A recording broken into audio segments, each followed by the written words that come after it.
Hi, everybody. How are you doing? Hey. So, how was your weekends first? How was everybody weekend been? Busy. Laid No. back. Yeah, it was good. It was good. I'm just finally glad that the humidity is down. You Yes. know, Yeah. Because so hot, unbearably hot. I can't do it. I can't do it when it's too hot. Ugh. Mm-mm. So it finally rained and it cooled down. I was glad about it. I finally felt like I could go outside. It But feels good. it does. It really does. Mm. But We I'm have so excited today, everybody. You have what, Tanya? Oh, I'm sorry. No, I was just saying we have the air off and the windows open. Oh, okay. So Oh, yeah. Well, I don't think I've reached that point yet. Right. But Turn my air on down. I still had an arrow on. But I'm excited today because we have Dorethia Kelly, Dorethia, Dorethia Kelly.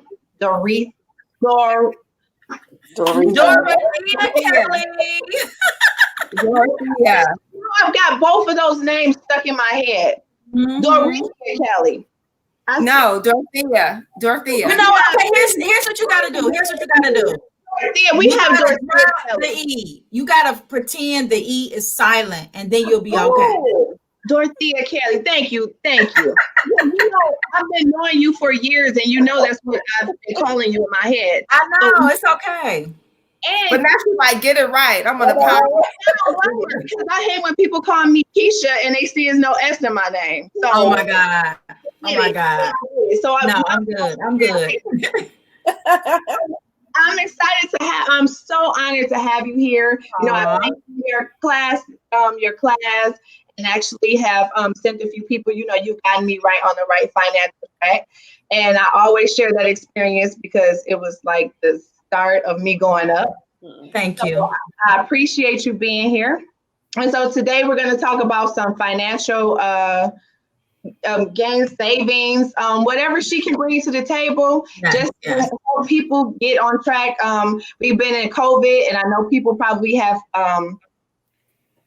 limited resources because everybody's money is not flowing the same. Right.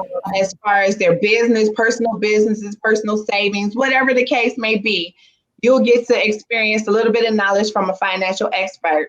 So with that being said, where are we going today, ladies? We're going all the way there. All the way there. We'll play our theme song. I gotta click you guys out. You know. Okay, do what you gotta do, boo.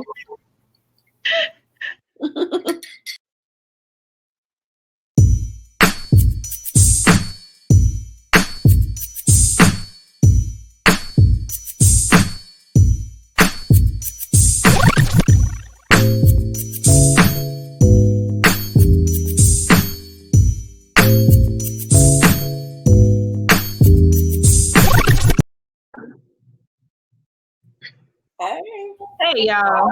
Hey. It's me. Okay, so we're gonna start off with a little icebreaker today. And you know, my mom, first of all, my mom, she is really into the money thing. You know, she was excited to know that you would be here. And she actually and I'm like, you know, I'm actually was planning on doing that. So it was kind of funny that the timing was weird. So the icebreaker for today is you will be thinking of a time when you spent money on something and had buyer's remorse or something that you just did not need. It could be whatever. Like, can you think of a time when you had buyer's remorse or, you know, bought something that you feel like you didn't need and it was just a waste of money? Mm-hmm. You can go our guest. I was always a hustler. I was always trying to find ways to make money. I lived on the east side in a house that did not have one bit of carpet, but this lady showed up at my door talking about she wanted me to sell these vacuum cleaners. And I was like, okay, I can sell the vacuum cleaner. And she was like, well, if you sell so many, you get yours free. And I was like, oh yeah, I could do that because I could talk moon, sun, sky. I got that vacuum cleaner. The vacuum cleaner was $2,200, first of all. For somebody who did not have any money, and had hardwood floors in her house. Wow. And didn't know anybody who had $2,200 to spend on a vacuum cleaner. Okay. Yeah, Not a vacuum cleaner. And I already know what kind it was because I you remember. know what it I was. know exactly what it was. With the water at the bottom. It was a pain too. It was a whole pain to operate. Oh my goodness. So did you get to sell any? I didn't sell one. I didn't sell one. No. No. I didn't have time. I had to go to work. I had 2 kids. I didn't have time for that. I was just like, it was horrible. Right. Horrible. We were literally just talking about those type of situations offline before we got online, me and Kalani. So Tanya, what about you? I think it was my second car. I had a red Pontiac Le Mans that I just had to have because my first car, I just wanted a new car basically, and I had money at the time. And without me consulting my uncle, who always goes with me when I'm trying to shop around, I just found this car in some kind of ad and never met the person directly that I was buying it from. He had like some kind of in-between person, but it was cute. I got this car and drove off with it and had it. And then I realized, some issues with this car. And so when I would stop at a red light, without me pressing on the gas, the engine would just rev up. And so people were like, "Oh, you want to race?" Yeah, that's crazy. Oh, my uncle was so mad. I was like, "But it's cute, Uncle Charles." He was like, "But why would you do that?" I was like, "Because I had the Escort, and I wanted the Le Mans, a red Le Mans, and I wasted my money on that." And this had to be my second year, and as I know, it was wasting money because when you get your loans or your grants from school, you have money left over. That's what I did with my money left over when I should have been putting it away somewhere. Right. That was revving up, and I'm like, he was so good. I regret it to this day. Girl, what about you, Kalani? Well, like we were talking offline, a lot of times I don't have I can think of a buyer's remorse story that happened anytime recently because I walk around the store and before I leave, I put like half my stuff back. Like I don't really need this, but it was something that I did, and I regretted it when I got laid off my job in 2010. I took out my IRA. And I pay bills with it and stuff like that, but then other stuff I was just balling out. But like balling. Wait, you're making it rain? Make it rain. Make it rain. But I really, that decision right there, I really regret that decision even to this day. But yeah. Okay, so I have two, and I'm gonna be really, really quick so we can get the show on the board. But what my first one was, I just decided up at the last minute, I'm gonna go back to school. Okay. Up watching this late light program with these online colleges or whatever. And I'm like, I'm just gonna go sign up. Everything was such an easy process, right? And I'm filling out this stuff. Well, I didn't read all of the fine print. And by the time I got done with taking these few classes, I needed her. So that's what you helped me pay off. The online school debt, right? Yes. Remember when I came to you, I'm like, this is I got in way over my head. Yeah. But anyway, we got it figured out. And I went probably 2 or 3 years. It was very hard at first because I'm a TJ Maxx or Marshalls person. And I went straight solid. Like I'm gonna tell you, I mixed and matched every piece of clothing I had. I did not buy a thing. Because I was focused on getting that stuff off. Didn't eat out. I mean, I'm gonna tell you, I went straight like to the campgrounds with a tent. I'm not kidding. It was worth it because I felt like I was paying back money for things that I did not get to enjoy. Yeah. That was my biggest regret. Those late night guys, hey, be sure what you want to do because those late night infomercials, I know. You see, that's the whole Yeah. point. Yeah, exactly. That's the whole point. Exactly. So we're just gonna dive straight into it. And I know a lot of people. I know it's a common question, and I know a lot of people always think that they have the answer to some of these. And I say basic, but I don't mean them basic like they're so simple. But a lot of people think that they're common knowledge, but a lot of people don't apply it. That's true. So how do a person even begin when they are trying to move from living check to check? Because a lot of America does. They Yeah. do. Yeah.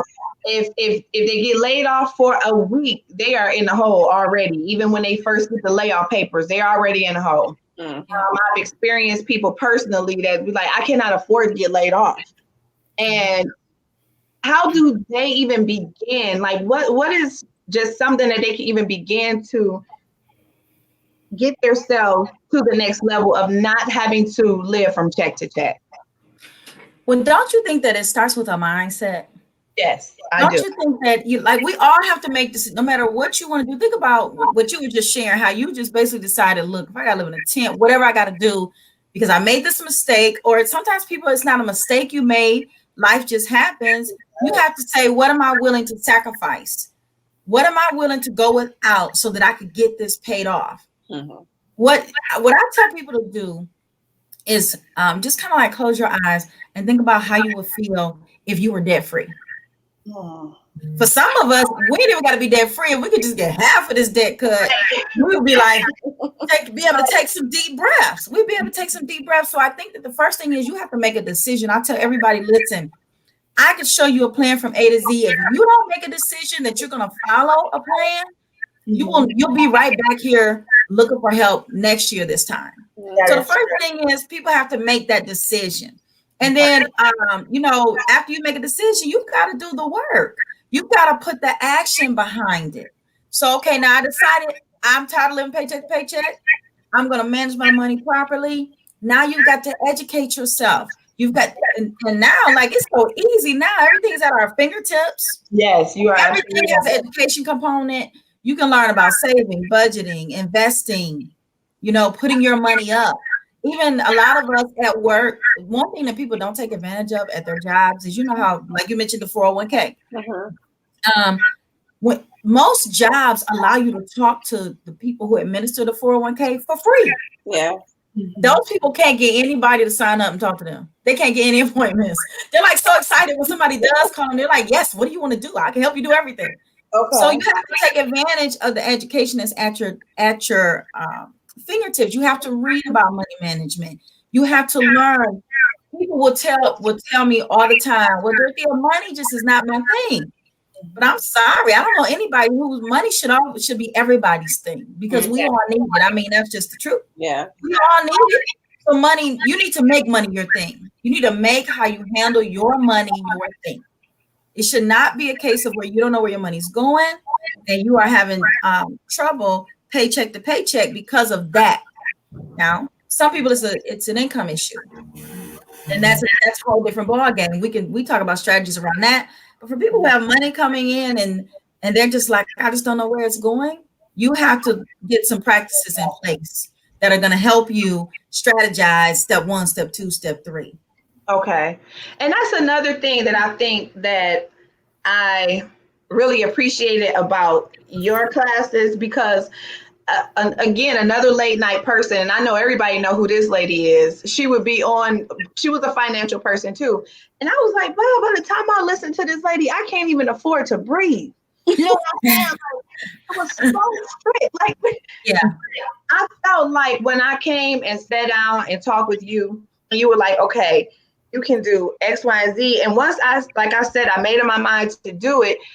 That's a lot of times you have to be willing to sacrifice telling people, no, I'm not going out to eat. No, yes. I'm not going on vacation. No. Yes. And people are like, well, is it a money problem? Well, no, it's not a money problem. I just don't want to spend the money. I'm trying to put money here. So when I want to do that, I don't have to be worried about it. Right. Exactly.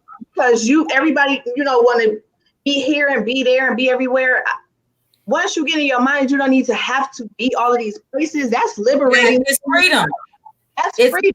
like all of this, like you don't have to be anywhere. It's like we're saving a lot of money right now. And a lot of mental space too, because you don't feel obligated, you don't feel pressured, that kind of thing. So I agree with you 100%. I totally agree.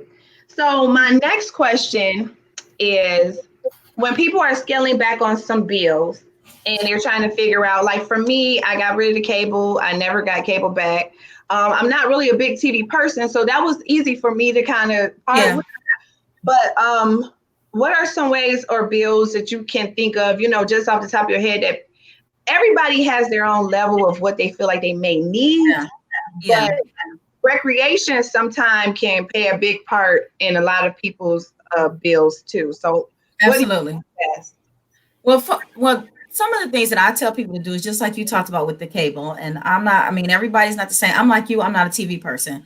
Well, when I got married, my husband was a TV person. I had one TV in my house. We got a TV in every room. He tried to put one in the kitchen, and I was like, no, sir. So I know we are never getting rid of cable in this house. Right? But I do suggest cutting back on the cable and calling everybody, like call your cell phone company. I call my cell phone company at random. If I see a commercial and they're offering something for new people, I call them and I'm like, hey, I've been with you for like 15 years. What you got?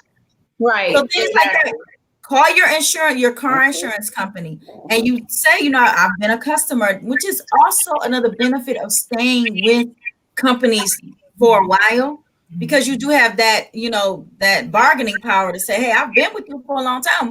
You're offering this for your new customers, or what do you have for your legacy? Right. Yeah. So that's one of the things that I suggest, as far as just, because once you look at your household bills and you're like, okay, I can't cut nothing else. You got to think about some of the extra things that you do. And even in speaking to your entertainment, you can have free fun. Like, as a single mother, I was the queen of free fun, but I think a lot of people have a hard time figuring this out. Like they don't know how to just go sit at the water and play some cards, or, bring your food. They feel like if you go to the festival, you have to spend money. Right. They not like me. Like, I packed my food. I had water. I had everything. I walked around, listened to the music, had a great time. I didn't spend $1. I was there for the socialization. It's overpriced anyway. And I'm not saying you can't go places and spend money. I do. But when you have a goal to reach, when you have a situation where you're like, I'm tired of this, you have to ask yourself what you're going to do about it. What are you going to, how are you going to take your finances to the level where you really want them to be? Because here's the thing. If you take the next couple of years, if you take it year by year, I'm going to sacrifice for this year. See where you are in 12 months. Give yourself 1 to 3 years to just really just hit it hard and get crazy, pay stuff off, work extra jobs, do whatever you need to do to pay off debt and get yourself in a comfortable place. You got the rest of your life to live financially free. Like, you, like 3 years out of a lifetime, like it's nothing. And it go by so fast. I mean, faster than you think. Like, once you get past it, it's like, wow, I did sacrifice so much, because I'm not even exaggerating when I said I mixed and matched clothes up. It was almost like, it's got to go with something. You know what I'm saying? I'm taking notes. And you really do have to, and not be so concerned about what other people are doing, because nobody else's journey is yours. Right. And I think that's a big part of people's problem out here too. They're always so concerned about what other people are saying and doing, and you have to free yourself from that, because nobody is paying your bills in your house. They are not. I'm gonna tell you something. This is my thing. I've been doing this for over 15 years. But I wanted a picture with the Gucci belt. I was like, okay, I need to go on eBay, find a Gucci belt. If you keep watching all that stuff and you scroll, we're addicted to the phones. Me too. And we're scrolling, and we're seeing all these pictures. Everybody looking good, standing by an exotic car in Bali, swinging from that scene that we always swing from. You know what I'm saying? You're like, well, looking up trips to Bali, So you can't listen. You don't know those folks' stories, and I don't wish nothing bad on anybody. You don't know how they got there, what they did, and what they sacrificed. You don't know if they went debt free or if they just threw it on a credit card and said, "I forget it." So focus on your focus and what you want to achieve. What do you say to people who are intimidated? Because a lot of people don't, like you stated earlier, they don't do that money thing. I think a lot of it comes because they're intimidated because they don't know what to do. It's like some people don't go working out at the gym because they don't know what to do. They're intimidated by that. So speak to that person. How can they be more familiar, be more comfortable with saving and budgeting and all of that good stuff? That's where the taking one step at a time, because it can be intimidating. I remember how it was for me when I first started trying to get my finances together, and I was crying over my checkbook. So what I say to that person is this: don't try to take it all at one time. I'm gonna give some steps to take. The first thing you got to do is just take some deep breaths and write out all your income and all your expenses. You may not like what you see.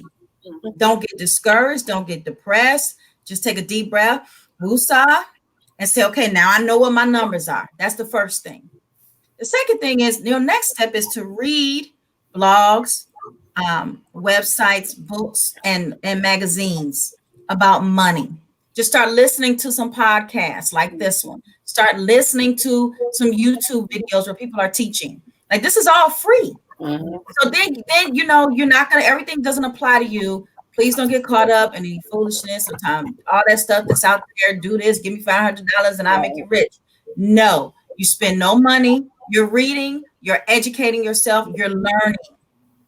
If you don't have enough money coming in, you do need to find some ways to make money. So that's the next thing. You did your budget, you looked at it, you educated yourself, and you learned how to manage your money. You're in the red every month. So that's where that second job comes in. And in this day and age, it's easy to get a second job right here from your home, on the computer, where you can just easily do a customer service or some other type of position where you can make some extra money. So that's the first thing. Number one, you got to face the music, write it out, do that budget, or let's call it a spending plan for those who don't like the B word. Then this is all after you've made a decision, though. And then you look at those numbers and you're educating yourself. Then you look at those numbers and you're like, okay, how can I get some more money in the door? And I promise you, listen, I don't want anybody going out spending $500 to do anything. Right. Because if you had $500 in the first place, that could pay off a bill. Right. So to me, the education is teaching yourself about money. The more you learn, the more comfortable you get, the more confident you get. And take it in baby steps. We want to take the whole pie. We want everything. Tomorrow we want to be debt free. Well, you got in debt, but it didn't happen overnight. You're not gonna get out overnight. No, you can dig some holes in your 20s and 30s that you got to dig yourself out of in your 40s. If you grab it in your 20s and early 30s, you can be out and make those sacrifices in those 3 years, like I was talking about. So it's just taking those baby steps. I think people get overwhelmed because they want to do everything at the same time. Like, I remember being like that, but you have to take baby steps. Teach yourself first, get you some more money coming in the door.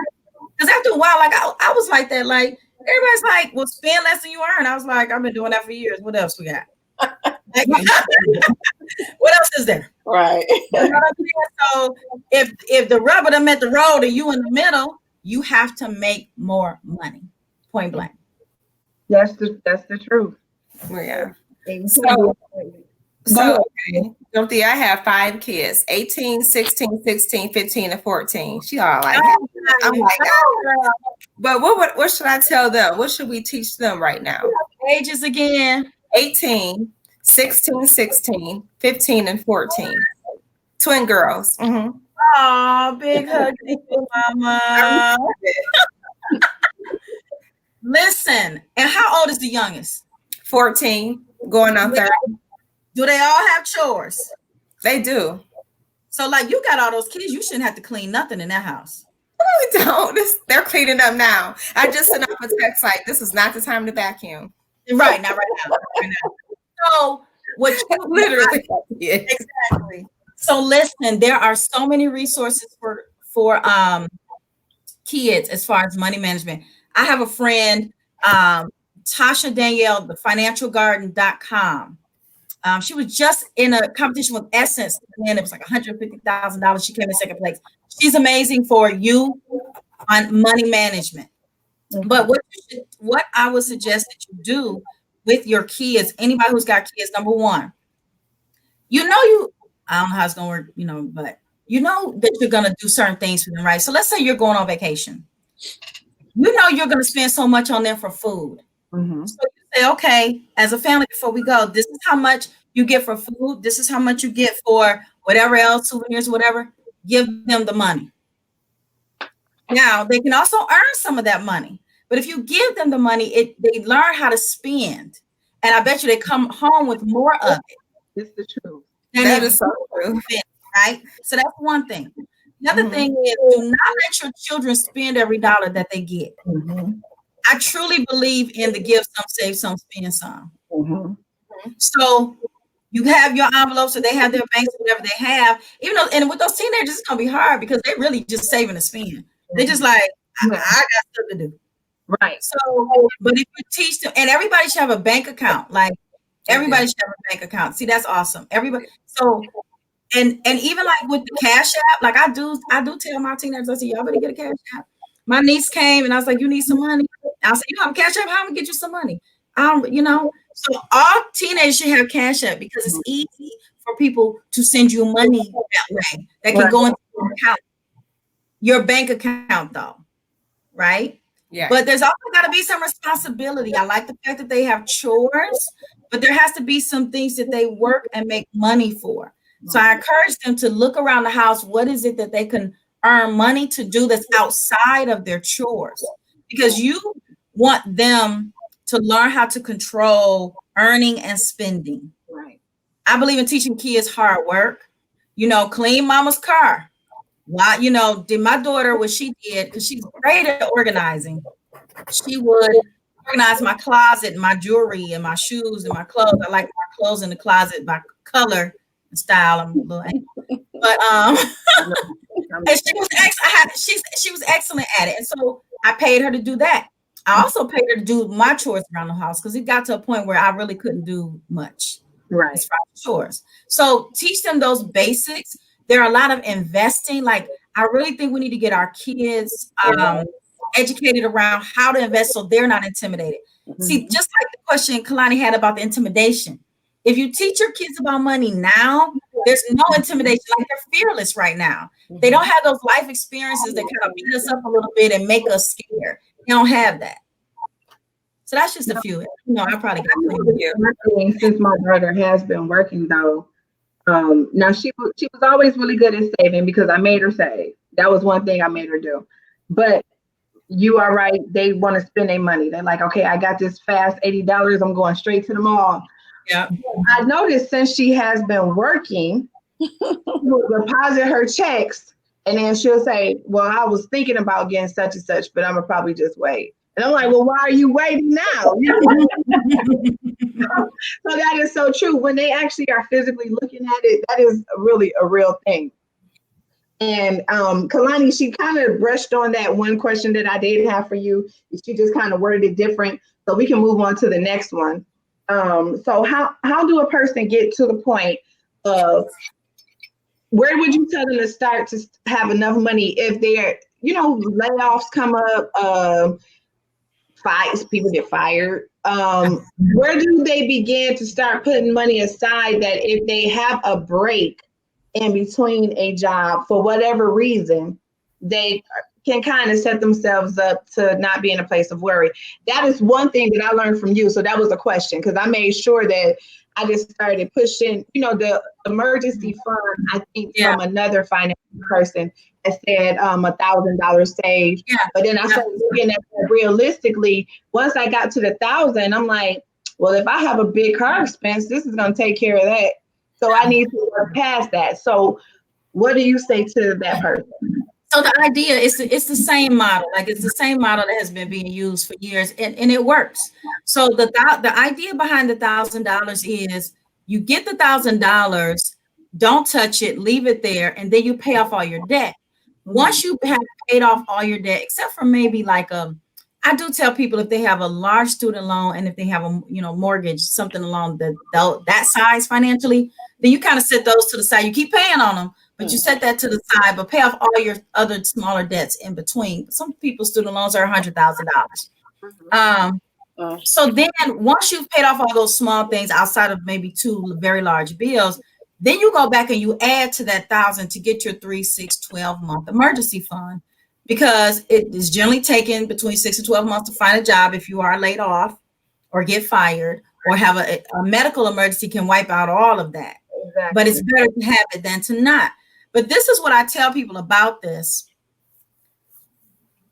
Some people are like I was when I first heard that.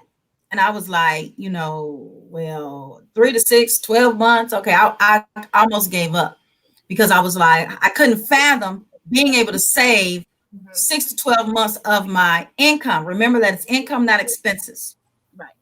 I'm sorry. Do I have that wrong? I got that wrong. Sorry. It's vice versa. It's expenses, not income, because you're trying to replace your bills. You need to be able to continue to pay your bills. So it's 3 to 6 months of your expenses, not income. But you have to start small. Everybody's income is not the same. I tell people start with $250. Get $250 set aside, then have a small celebration. All right. Your next goal is $500, then $750, then $1,000. And then you keep going and keep going. But you don't, and trust me, somewhere in there, you're going to have to get that money. The car's going to break down, the refrigerator's going to go out, the kids are going to need teeth. You know what I mean? So when you have to go into it, a lot of people come to me and they're like, I feel so bad. I feel like everything that I worked for. I said, no. Think about where you would have been. I've been on both sides of that coin where I had it and I was good. I was just writing checks and I didn't have it. And I was in the bathroom at the dentist's office crying. So you want to make sure that you do save something. Start where you are. You are going to have to go back and forward sometimes. You're going to rock a little bit, but it's okay. Don't feel like you're a failure. Don't feel like you messed up. It's not like you blew it on a vacation or blew it on a bag or something like that, or, tech tool or something. So I think that in order to get that savings started, start with $250 as your goal. Start, then keep going bit by bit by bit. Just make sure that whatever you're doing, so let me give you a practical example. You want to save for emergencies and you go get a second job. Don't let the money from the second job go into the black hole of your everyday expenses. Put that money where it's supposed to go. Like have it automatic, sweep it in there. Don't get it in your hands. Have that automatically go into an account. That's one way to practically make sure you don't touch it and that you either are definitely putting it toward your $1,000 or more so you can have that savings. Okay. Baraka has a question for you. Hey, Baraka. Hey. So she says, with a zero balance transfer on my credit cards, and now they have expired. They won't negotiate a lower interest rate. How do you get out of credit card debt? So the key to this is you have to pay that off before that deal is up. So they give you zero balance for a certain time. Sometimes it's a year. I don't know if it was 2 years or what have you. But this, because she's saying, it sounds like to me, she's saying that it sounds like the time was up and the bill wasn't paid off.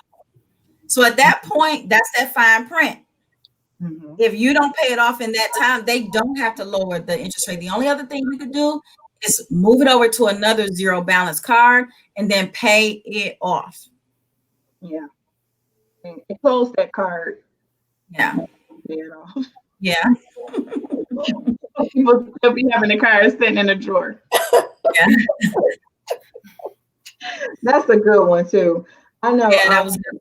Credit card that I know a lot of people literally live from their credit cards, and I've never been that big of a credit card person because, for one, I really don't like owing people, but I hate that. So I know but I was very surprised to see that the average American has at least $8,500 of credit card debt, and that's normal. And I'm thinking, I'm panicking when I get a $500 balance, and I'm like, I need to go pay this off really fast.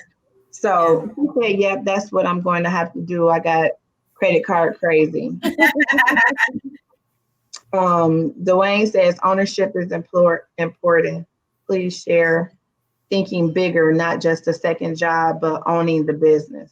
Well, let's talk about this. So, number one, everybody's not an entrepreneur, Right. and I coach a lot of folks, business coaching, financial coaching. Some people need to pack up shop and go ahead and get a job. That's first. Secondly, there are people who want to have a business. Like, this could be a whole other show. Yeah. They want to have a business, but they don't realize the capital involved, capital being money, the time, the time it takes, the energy. Like, you really have to have a come to Jesus meeting with your family, because you're not going to be around not to be successful. So the reason that I start with getting a second job is because that's really where most people can have a quick win. When you start a business, it works when you already have an idea and you've been doing the research and something happened and pushed you out there, or you just decided, okay, I need extra money. I've been working on this. I'm ready to go. But for people just like trying to sit and think right now and don't have the money set aside to make a business successful, that's not going to be a quick win for them.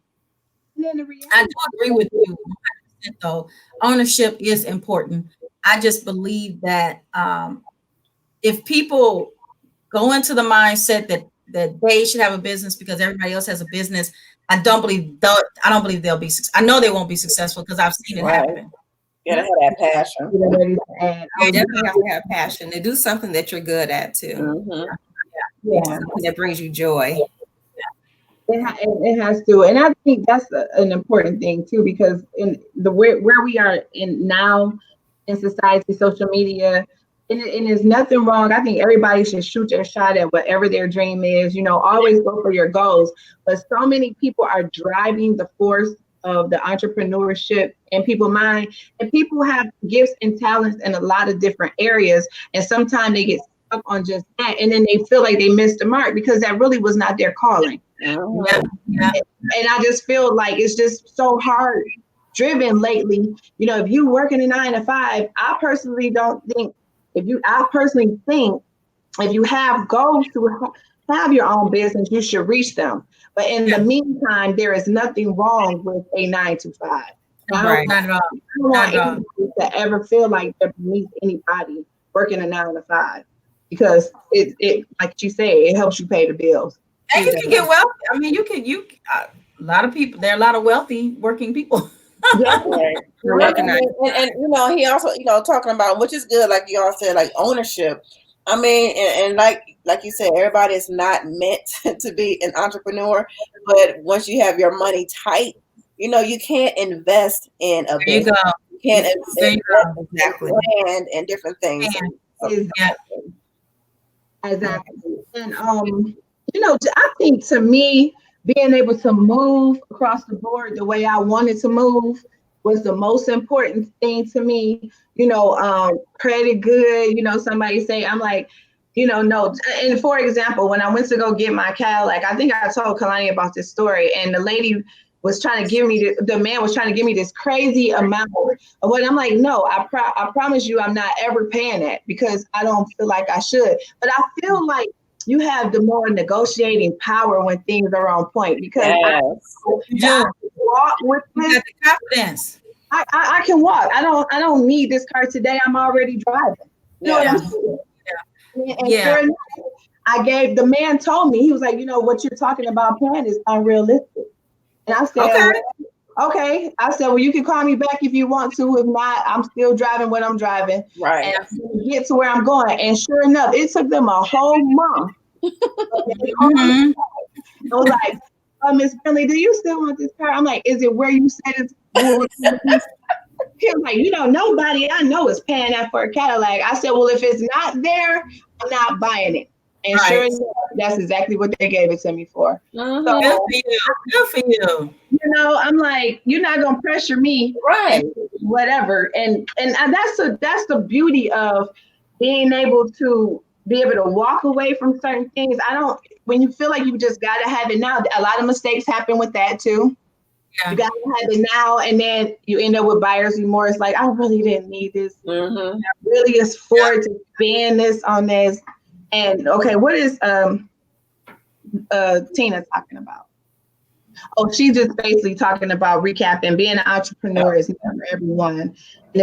And it's like that's all I hear about. I like my 9 to 5, and it affords me a life that I am comfortable with, and I have no regrets. And you shouldn't. If you like what you do, and you do like what you do. I be hearing you talking about your post service. She liked her job. Her for her job. So to St. Louis, I believe. So yeah, it's nothing wrong with it. I really believe God called different people to different places. Yes. Yes. You being a male person, you don't know who are helping on your route because you're such a bubbly spirited person. You don't know. You know what I'm saying? Well, he said ownership and entrepreneurship are two different things. What I'm talking about is producing rather than consuming. You are absolutely right. Yeah, you're right. You're right. Absolutely. Yeah, yeah, Dwayne. Okay, so let's swing this back. I have another question for you, Okay. Dorothea, in regards to my kids, right? So how do you feel about like my oldest just graduated from high school.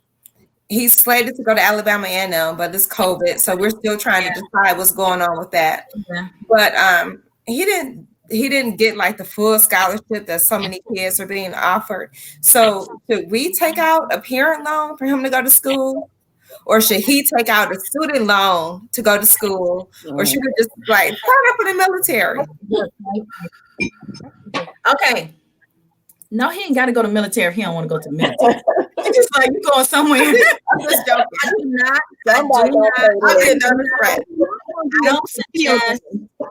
I don't suggest the Parent Plus loan, but I will say this because I ended up doing it, and I ended up having to make my daughter pay me back.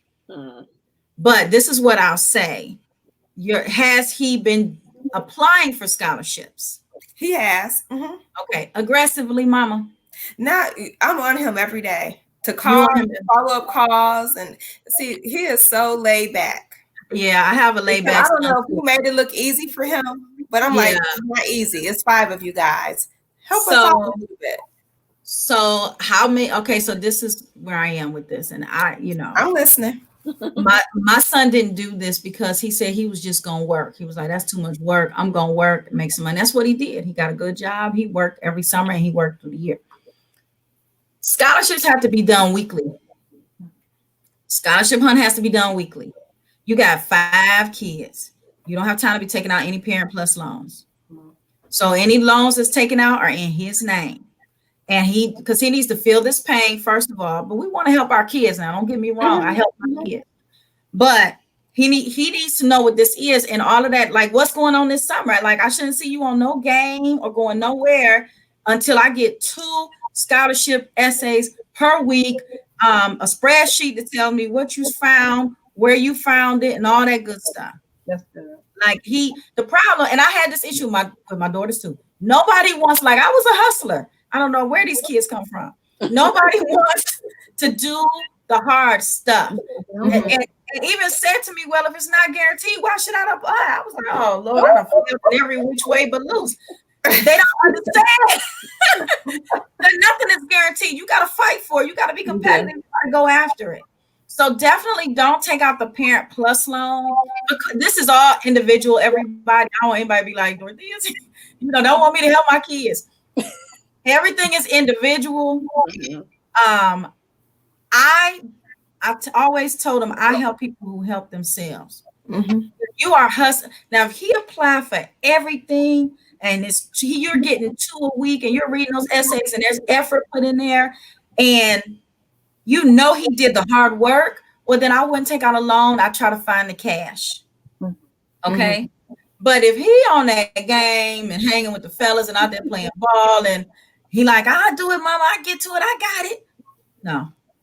I was gonna say something else too around this with these scholarships. Don't apply, because this is another thing with the kids. I know all the tricks.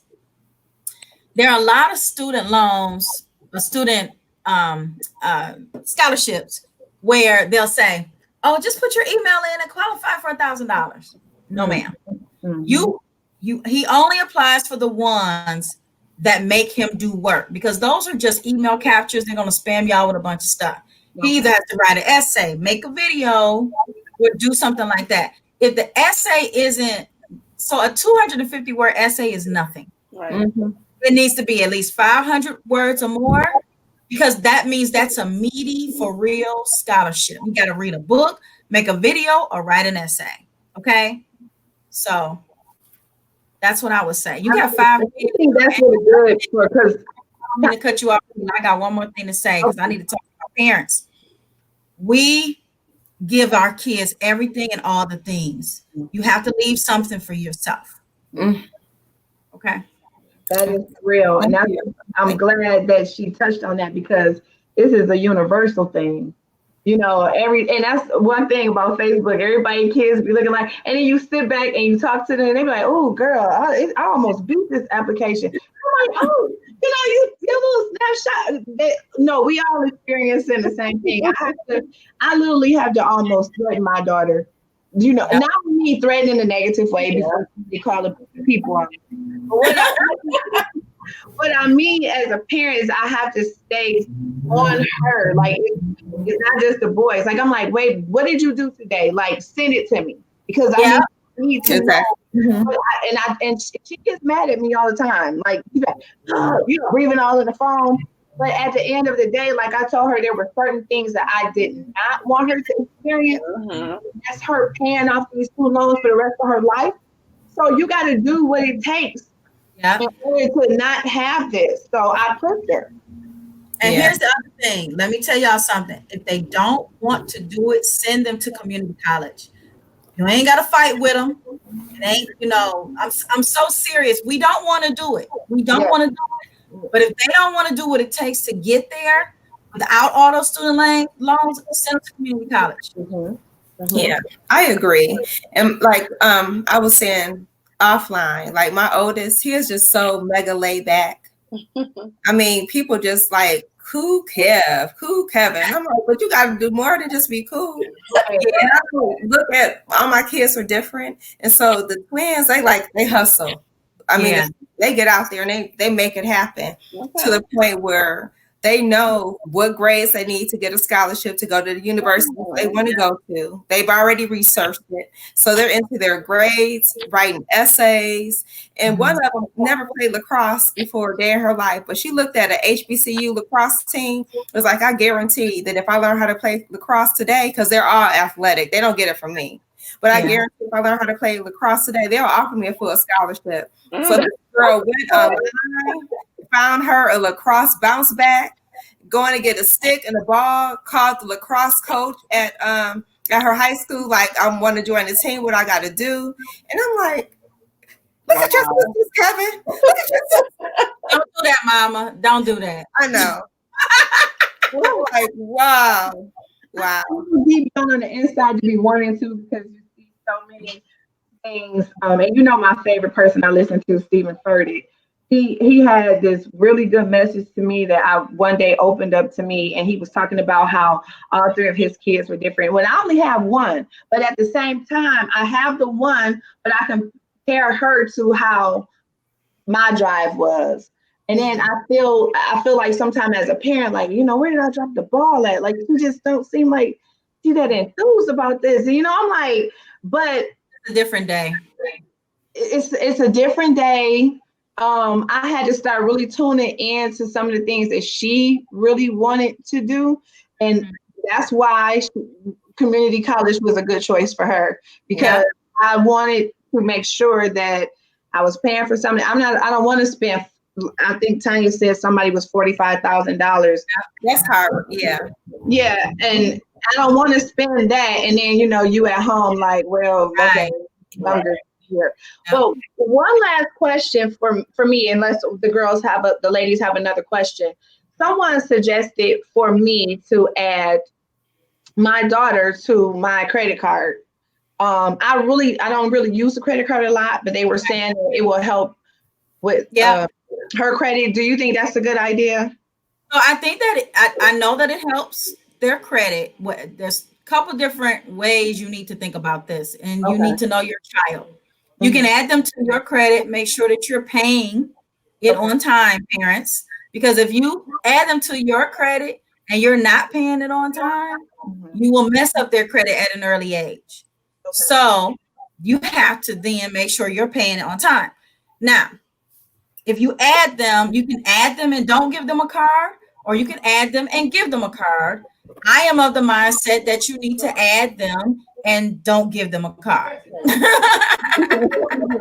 That's what I would say that you do. Add them, but don't give them a card, and make sure you pay it on time because it's supposed to be a help and not a hurt.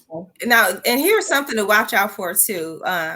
The moment you set foot on any college campus or community college or whatever, it's like those credit cards come in every direction. So that's the one thing that I know that I talk to my son about, my kids, period. Don't sign up for it. Don't fall for that, because they will send it. They offer them $1,000 limits, and I'm like, they don't even have a job. They in college. Yeah. Right. Is he getting those things at the house now, because there are new laws around that? They can't target our college students the way they were able to do in the past. I remember getting approached, and my mother, my mother is like, you better not be signing up for all that stuff.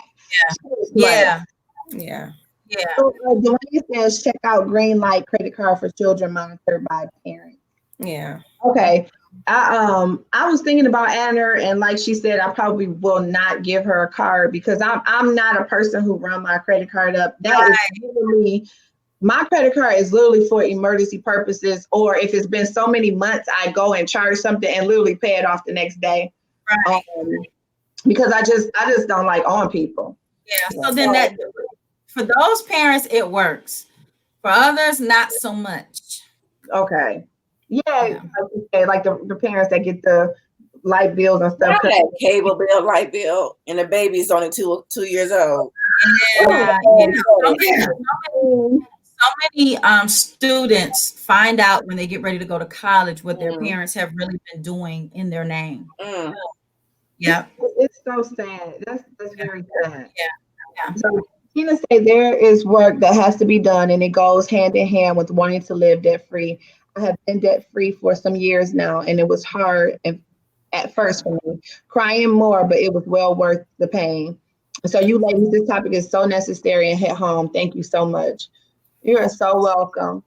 I'm glad she got to come on here and share this experience, because I know personally, when I was trying to become debt free, literally, like she said, I was looking up every free class I could because I really could not afford it.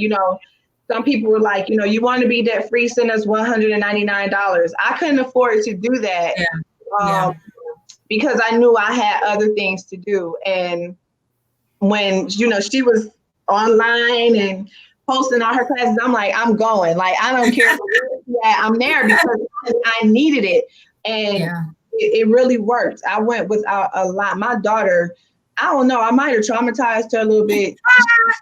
She went without some stuff. Like, people think she's so spoiled, but I'm gonna tell you, things like that helped me and her dad be able to buy her a car. Out on a car. It didn't have to be a brand new car, but those were the things I was saving for. I wanted to make sure that these things were important. And she had responsibility because she is responsible for her insurance, her car insurance, with a job. But I'm just saying, I just had my mind set on something, which leads back to your original point. It all starts out with your mindset. You have to be willing to change your mindset. So before I give my All the Way There podcast topic, I don't know if the ladies have anything else to say to her. No, but thank you. Yeah. Thank you, Dorethia. Yeah. I'm welcome. You know, I don't think, Keila, I don't think that we introduced, I don't think the people were told who I even am. Well, sorry. Because I popped up your name so bad at first, we kind of just cozied on in it, and then you ever seen a black person turn blue? You know? I know we're so stuck on pronouncing your name right. Right. So Keila, go ahead and run down her contacts and her Yes. everything. First of all, I have sent a lot. She is the owner and CEO of Money Chat. She has some phenomenal stuff on there. You can get emails from her weekly. I'm always reading her emails, clicking on her links because I'm always interested in, wanting to learn more, how to get ahead. And there is always some great information in those emails. So you can give us your email and we can put it on the page when we're done. Sure. Sure. So people can reach me on my website at DorethiaKelly.com, DORETHIA Kelly.KELLY.com. I'm also the founder of Workspace Spark, which is an office decor subscription box. So you can check that out, workspacespark.com. And if you go to my website, all of my contact information, I'm on all social as at Dorethia Kelly. So I am easy to find. Can't hide anywhere. And guys, if you have your work, you have to go on and check out her workspace. Workspace. It's Workspace Spark. Okay, it is. I love it. Like, we go on there and create these little boxes for you for your office, and it's really colorful. Oh, you have to go check it out. I'm gonna make sure that I post it to the page so you guys can look at it. I don't know, it was a phenomenal concept. Like, how did you even come up with that? I would decorate my office at work. I would decorate my cubicle and my space, and even at my home office. And everybody was like excited. And I was like, this would be a great gift for like my mentees or something like that. Yeah. And I said, what if I didn't have to go shopping? It could just show up at my door. So it's not just office decor. It is also career advice. It's a career community as part of the membership. Oh, that is so nice. And she has some stuff for everybody. You know, I'm a bling type of a person. And when I went on there, so I mean, it's bling. It fits everybody's personality. So you don't have to worry about going on there and not finding anything. I promise you that. Thank you. Thank you. And so my mother says, thank you. Great topic. Hey, Doris. She loves her. My mother loves her. I love your mother. I love your mother. She was a blessing to me ever since I first met her. And you know, my mom, she's totally into the money thing. So, you know, me and my sister grew up right with that strap. Like, oh, you don't need to buy this. You pay cash. You don't need to do this. You know, so we had a really good upbringing with the money thing. That's good. That's a blessing. A lot of people don't have that. I didn't have that. I had to learn it on my own. It is a blessing. So the hole that I got my foot stuck in was really it was my own hole. No, it wasn't because my mother did. Right. But this week, obviously we give our honorary podcast award, and we're gonna give it to you this week because I am so honored to have you here on the podcast. I know I'm always saying that. And I know people probably be like, oh my God, I've seen a couple of people paid for a couple of people blind. I don't know who I paid for just to take your class because thank you. I had learned so much, and it was during the time when you weren't really just starting out, but you were, helping people out. Yeah. And I felt like that was the least I could do. You didn't take my money, but the least I could do is pay for somebody else to put the money back into your pocket. You know what I'm saying? Thank you so much. I appreciate that. So for you helping everybody get out of debt and, showing everybody ways to become better, especially in our own community. It works for everybody's community. But within our own, we do need to learn a little bit more about money management. How to get ahead without always feeling like we have to step on other people. Making it work within our own household, I think is so important. Right. So, yes. We appreciate that. We appreciate you being here. Yes. Thank you. Oh, thank you for having me. You are so welcome. Well, we are honored. So I can't even say you're so welcome because we just want to say thank you. Yeah. Thank you. Thank you so much. Thank you guys. So This was so much fun. And then we'll make sure we have all your links and everything Yes. posted to the page. And that way people can reach out to you on their own. Mm-hmm. You know, you can reach directly to her. She also have a money chat group. Do you still that you can, she is always giving nuggets and topics in that group. People come in and personally ask her questions. So, and she's very responsive too. So she responds back to her text personally. So she's not one of those people that's like, you know. I'm addicted to my phone too. I made it. My team respond. No, she still responds. Right. So we appreciate you. Yes, thank you so much. Thank you. And if you guys have any other questions, you can feel free to, get in touch with her personally. And, absolutely. And we'll find you there. So with that being said, anybody else have anything to say? Dorethia, I'll be calling you. Okay. Tanya always give out a challenge every week. So Tanya, what's your challenge this week? Do I have one this week? No, just try to do one of the things that Dorethia shared. Change your mindset. If you've already set on that, then move to paying off a credit card. Let that be a challenge. Just decide on one credit card that you want to pay off and then take that money from that credit card and put it towards the other ones. Just get your mind together. We could do this together. We don't need to be on that. It's nice. Dorethia said we can. That's right. That's right. Right. So you guys have a great week. You too. I can't steal nobody else's lines because I love me some Tabitha, but I felt that rolling off my tongue. If you don't want to have a good week, don't go messing up nobody else's. But that's not my line, that's her. So don't try to sue me, Tabitha. Right. And I might Tabitha. Tell me after this. I don't know who Tabitha is. All right, have a great week, ladies. Bye, ladies. Bye. Thank you. Bye. Don't hang up, Dorethia.